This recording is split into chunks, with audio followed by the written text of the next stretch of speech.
Are you fascinated by the paranormal and want to hear about encounters that have happened to real-life people in real-life places? Do you need a drink to calm those nerves after hearing some scary stories? You're listening to Booze and Bourbon. Well, we invite you to grab a drink, whether it's a coffee or something with a little bit more spirit in it. Grab a blanket, snuggle in, because I'm Kim and that's Jen, and we're Booze and Bourbon. Welcome back, guys, for another exciting episode of Booze and Bourbon. Hey, Jen, how are you? Just dandy, Kim. How are you? I am fantastic, trying to get through these winter blues, but besides that, all is well. Winter blues, you say? It is a real thing, I do feel. I know, and we don't get a whole lot of sunshine. I went to the doctor last week, and she was like, do you take vitamin D? I'm like, no. She's like, you should probably take a lot of vitamin D. So I'm getting some this week. What D do you mean, doctor? Oh, my goodness. Oh, my God. Well, we got a great episode to talk to you guys about today. It's all about haunted abandoned buildings. And Jen came up with this episode because she was so intrigued by a certain abandoned building that she came across in her life. Yes. So we're going to get into that story. But first, we have some bourbon. Mm-hmm. We have already done this bourbon before, but it's a good one. Jen added it to her personal collection. So we thought, hey, what the heck? Let's do a little rebel yell. I like rebels. I mean, I like to yell. And you could potentially throw a rebel yell out there when you're in an abandoned building in the woods. True. I probably should have opened this first. It's Excuse okay. me while I make this. The plastic. This noise. Okay, there we go.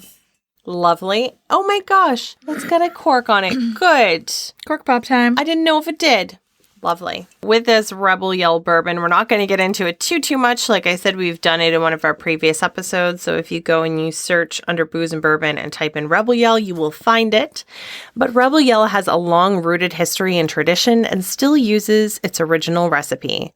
It pours deep golden amber color with vibrant aromas of sweet spice, honey, and raisins. I don't get the raisins out of it, but I'm reading what the website says. The flavors follow through on the palate with added notes of plum, butter, and spice, culminating in a long, warming finish. See, I put long and warming together. Yes, you did. Lorming? Lorming finish. I like it. I like it. It's new. Let's lorm the bourbon bucket. Okay. Give her a pop, Jen.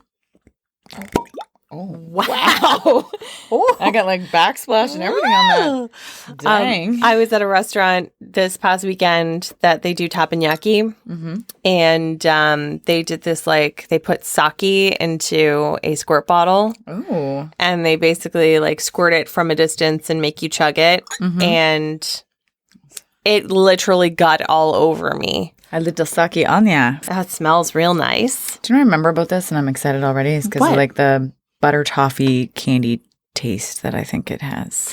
Yeah. I'm surprised, though. Like, it says that it's a deep golden amber color, but I see light amber. Me too. Honey. Yeah. Very honeyish. It's a light color, but smells real nice. What you taste? I do get the like butterscotch toffee taste. I feel like it's light. It's not overly spicy. No. But it has some good sweet flavors to it. Definitely caramel. Definitely sweet. Definitely honey. I get a lot of the spice at the end. Mm-hmm. It's a great sipping bourbon. It is. Mm-hmm. Well, that's lovely, Jen. I will sip away. You will enjoy that bottle. Guarantee you that. It comes in at 40%, so it's an 80 proof, and it is made in Kentucky, of course, because it's a Kentucky straight bourbon. Yes. All right, guys. So now that we've got worm? Did I? You're putting them together again. Now that we have semi-lorm bourbon pockets, I am going to give you a would you rather question. Perfect. Jen, if you were lost in the woods and stumbled across an abandoned cabin Yes. that had dolls sitting in the front window that had pins in them and cobwebs all over the windows, would you rather sleep outside of the house and that window being the only thing you see, or go inside of the house where it's potentially a little bit more protected by the elements.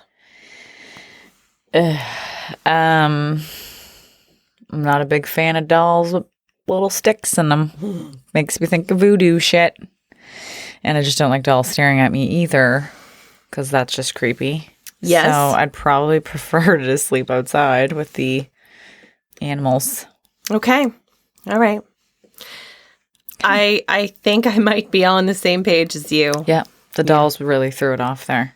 There used to be an abandoned house in my subdivision growing up, and none of us could really figure out why it was abandoned because it was a really nice neighborhood.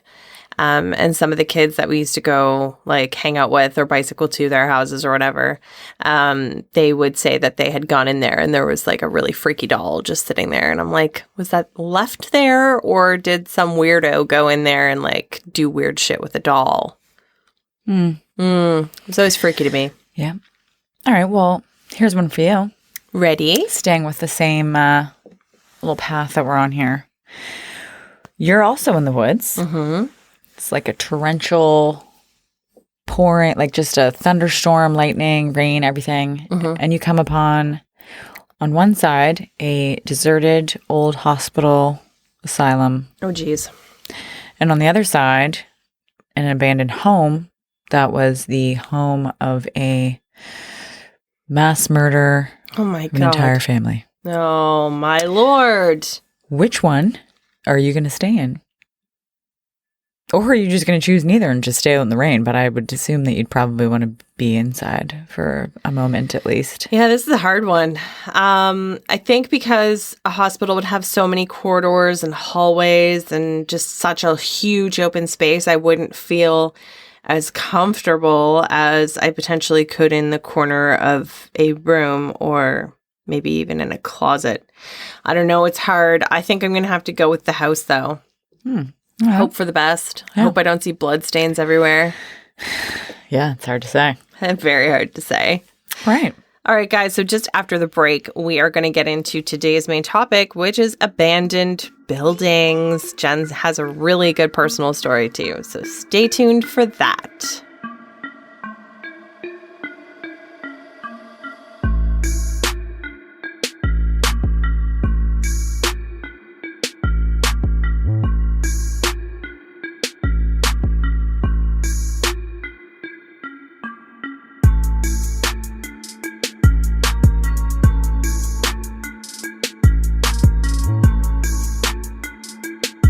All right, guys, welcome back.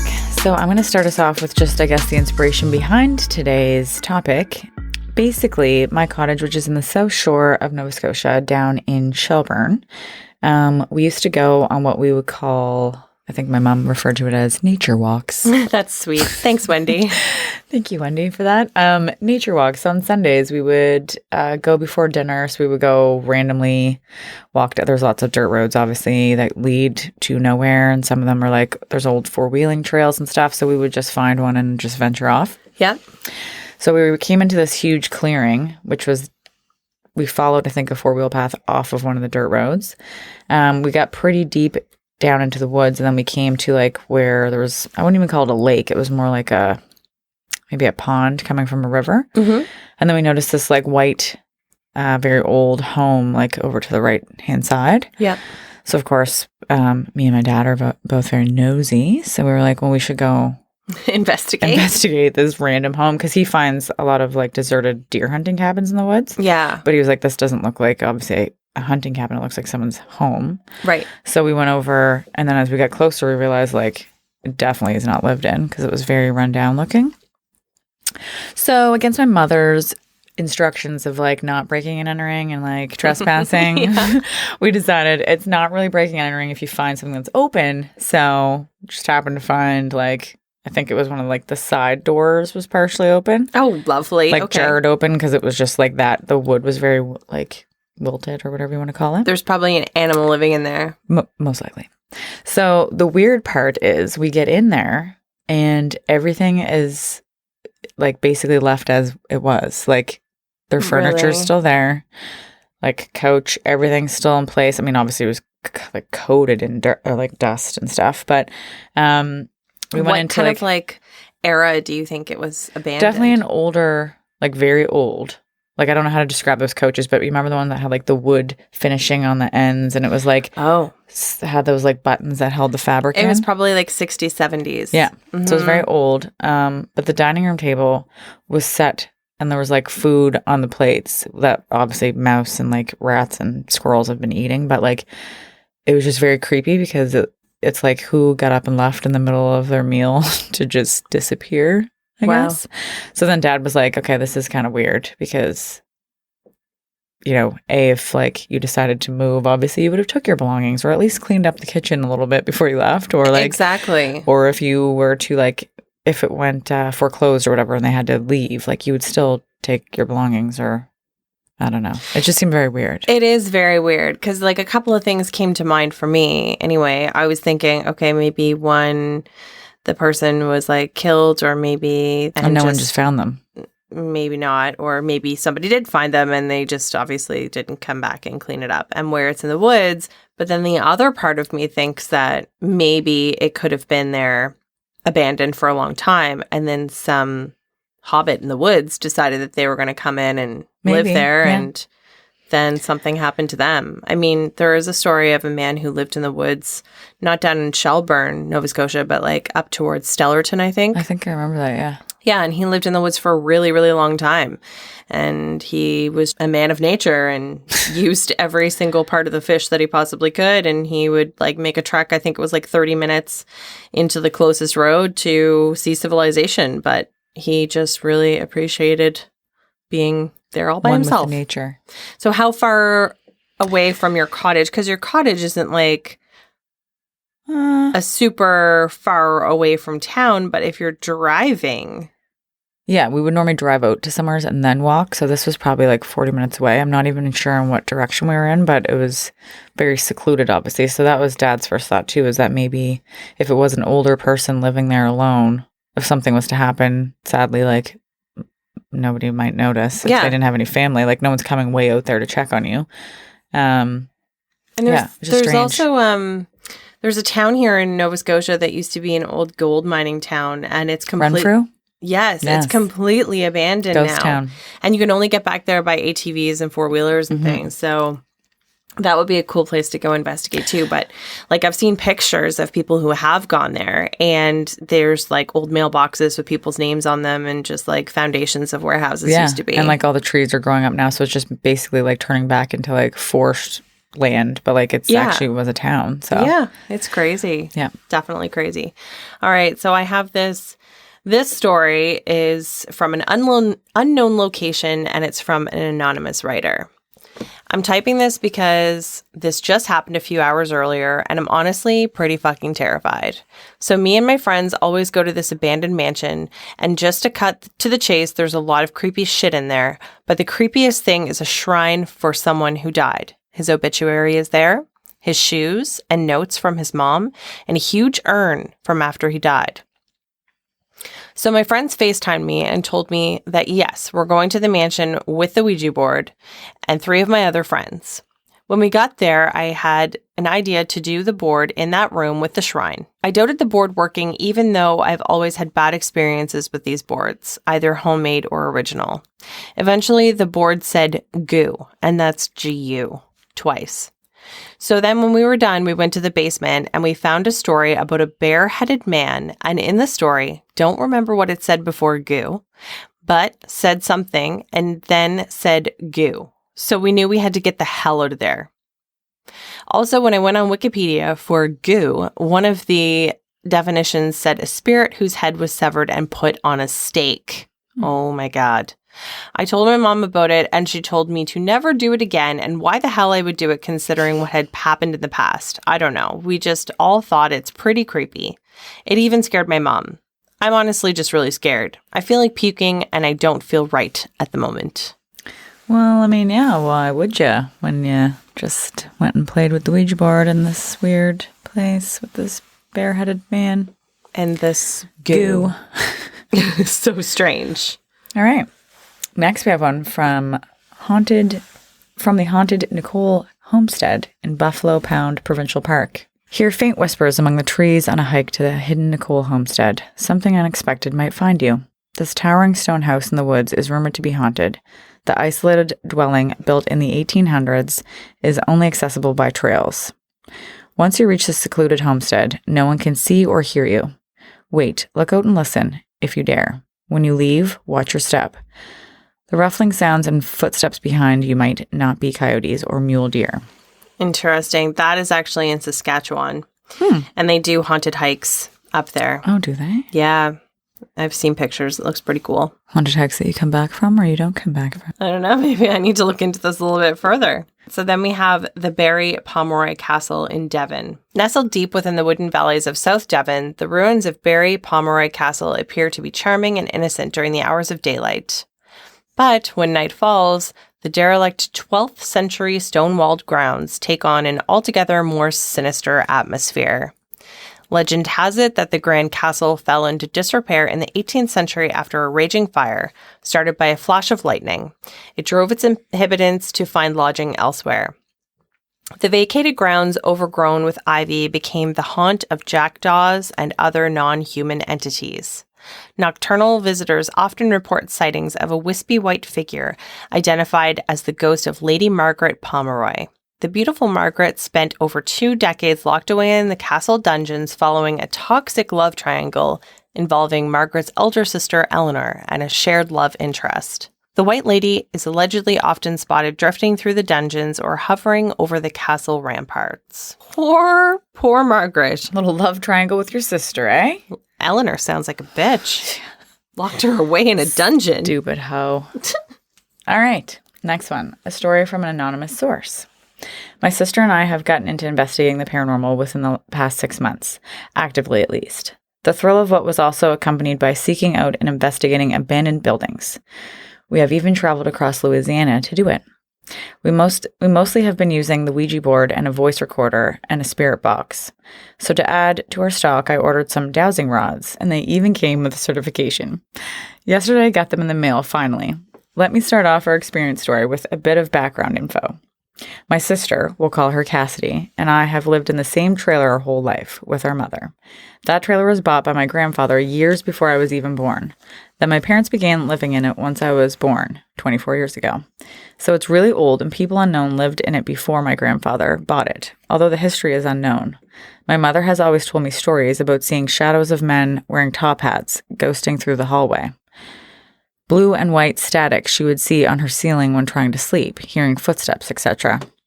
As I reached my teenage years, my relationship with my mother turned very toxic, and that carried on for many years until I was pushed to move out at the age of 16. Now that I think about it, around the time it all started to get bad was when I began feeling very afraid in my room, and at night I would turn over in bed and see a tall looming dark mass standing beside my bed and be scared into insomnia. Fast forward to my younger sister, who was 4 years younger than me. When she turned 14 and was staying in my old room, I truly believe my sister is more aware of the other realm than I am. She has told me about many dreams that she's had in that room and visions that she's seen, leaving her to believe that that room has a portal. Anyways, this has become way longer than I intended, so let me get to what happened tonight. Obviously, we brought the dowsing rods to the trailer, which is still owned by my parents, although no one lives there anymore. I seriously didn't think they were going to work so quickly, but as soon as we opened the sessions, the rods were moving. We began asking it basic questions like, have you been here the entire time that we have lived here? And have you been using our energy to manifest yourself? Quickly, the questions got more in depth, as we were so curious. All the while we were asking it these questions, it's responding immediately as if it knows what to do already. We would ask it one question, it would cross the rods inwards. We started asking other questions, and before we could give it a direction to cross the rods, it would be already responding yes by crossing them outwards. It was absolutely insane. It's intelligent. And then we asked the question that we didn't really want to ask because we already knew the answer. We asked if it was a demon, and it replied yes. Anyways, the session went on for about 45 minutes, and I truly, truly believe whatever entity we were speaking to was royally messing with us. All right, so don't use dowsing rods in an old trailer that was once inhabited by your family. Got it. I also feel like that might be something that would move with you. So perhaps it just came with you when you went back there. Yeah, good observation. Now we're going to travel across the pond to Whitby Abbey in Yorkshire. The haunting skeletal remains of Whitby Abbey stand imposingly on the Yorkshire coast, overlooking the tumultuous waves of the Northlake Sea like something from a Gothic novel. Indeed, the 7th century convent, abandoned during the 1500s on the orders of Henry VIII, provided the inspiration for Bram Stoker's Gothic horror novel Dracula. Stoker was enthralled by the silhouette ruins of the Clifftop Abbey, which would form the backdrop to the dreadful Count Dracula's first arrival in England. An immense dog sprang from the deck below and, running forward, jumped from the bow onto the sand, making straight for the steep cliff, where the churchyard hangs over the laneway. It disappeared into the darkness, and that's from Dracula in 1897. In addition to being the spiritual birthplace of literature's most infamous vampire villain, Whitby is also said to be haunted by a dead-eyed, staring nun whose body was found bricked up within the abbey walls. Can I just add that if you are on Netflix or if you go on Netflix and you watch the Dracula show, the weird thing is he is a dog before he appears as Dracula. Like he comes as a dog, a German Shepherd, and he makes friends at first with this nun who is very she's trying to investigate him into like where he comes from and why he is the way he is. Spoiler alert. Yeah. Interesting. And at the very end of the show, he ends up being with her. Really? Even though he basically has to kill her first and then they're together in the afterlife. All right, the Denbigh Asylum in Wales. The North Wales Hospital opened in 1848 and was once the home of around 1,500 patients, some of whom were caged and given lobotomies. Delicious. Years of neglect and suspected arson attacks following Denbigh's closure in 1995 have left the huge Gothic hospital in despair. Debris-strewn rooms with smashed windows, caved-in roofs, graffiti-stained walls, and buckled wheelchairs create a ramshackle environment, which, combined with the asylum's horrific past, is fertile ground for rumors of paranormal activity. Treatments such as mercury and antimony were often administered to patients, while some were subjected to electric shock therapy. These controversial methods probably did more harm than good to the troubled patients, contributing to the horrific suffering that took place within the hospital grounds. Phantom footsteps and lingering wails are regularly heard by visitors, leading many to believe that apparitions of past patients remain trapped in the dilapidated asylum. Yeah, I'd say. We've been in an asylum. Yes. We know what it's like. All right. Borley Rectory in Essex. Built in 1863 on the site of an old monastery, the Borley Rectory has been dubbed the scariest house in Britain. Bizarre occurrences date back to the mid to late 1800s, and evidence of paranormal activity was first recorded in the 1900s by a couple that lived there. After Eric Smith and his wife called a local newspaper about the hauntings, a paranormal activity expert offered to live in the house for a year. He reported lots of poltergeist activity, including mysterious footsteps and doorbells ringing on their own accord. After the expert's report, the terrified couple sold their house to Reverend Foster and his wife Marianne. Despite performing numerous exorcisms on the property, paranormal activity got much worse. Windows smashed without explanation, and Marianne was thrown from her bed by an unexplained force. The couple also experienced strange writing appearing on the wall. After 5 years of fear, they left the house and donated it to the paranormal expert for further research. In 1939, the house burnt to the ground, and it lay in ruins until 1944 when it was demolished. To this day, the site of Borley Rectory plays host to strange sightings and the surrounding buildings, like a parish church. Some experience the same things Eric Smith and his wife first witnessed back in the 1900s. Well, I don't really know what to say about that. I mean, if you've got a priest or a reverend, whatever he's actually called, in there doing his thing, and he can't actually get rid of said spirit, it's probably time to pack up and leave. Yeah, I'd say when you've reached that point. Yeah, absolutely. It's probably best that it burns to the ground and you just leave it there. Exactly. If you find yourself in the woods and you stumble across an abandoned home, Jen, what are your words of advice? I mean, I don't know if I'm the best person to ask because I'd probably go investigate it. But perhaps make your location aware to others so that if you're not back in an allotted amount of time, that someone might come look for you. Right. So phone a friend. Phone a friend. Or maybe just don't go in at all. Just peek in the windows. Or just make sure your phone is recording whatever you're doing. And that way, if anybody ends up finding a phone somewhere without a body next to it, they can look at it for evidence. Yes. So if you guys think that we should go and investigate something, definitely reach out to us and let us know. We can dive into this subject a little bit deeper. If you want to find all of our fun adventures, you can definitely check us out on Instagram and Facebook. On Instagram, we are Booze and Bourbon, and on Facebook, we are Booze and Bourbon, the podcast. And if you want to email us anything, we are Booze and Bourbon. So that's BOOSAND bourbon@gmail.com. Jen, is there this like Patreon thing that people can check out too? Oh my God. Yes, there is. And we would love for all of you to be patrons, actually. But we do have quite a few right now that we, love dearly. We keep adding to our equipment and cameras and all that fun stuff, lighting. So we greatly, greatly thank all of our patrons. We do. And next episode, we'll be doing a little patron shout out. So if you want to see any background footage per se, or any videos that give you a sneak peek as to what the next episode is going to be and what bourbon we're going to drink, that's where you can find it. So it's patreon.com/booze and bourbon. And if you want to hear more of our episodes, you can find us on YouTube, Stitcher, Spotify, Apple, Google, and pretty much anywhere else podcasts live. They live on forever, just like our spirits will. Thanks, guys, for tuning in. Thank you. And we will have an all new episode for you guys next Friday. Thank you. Thank you. Booze and Bourbon is part of the ABV network. For more information or to advertise on the show, please head over to abvnetwork.com. Thanks for listening, and cheers. This has been a Steve Akeley production.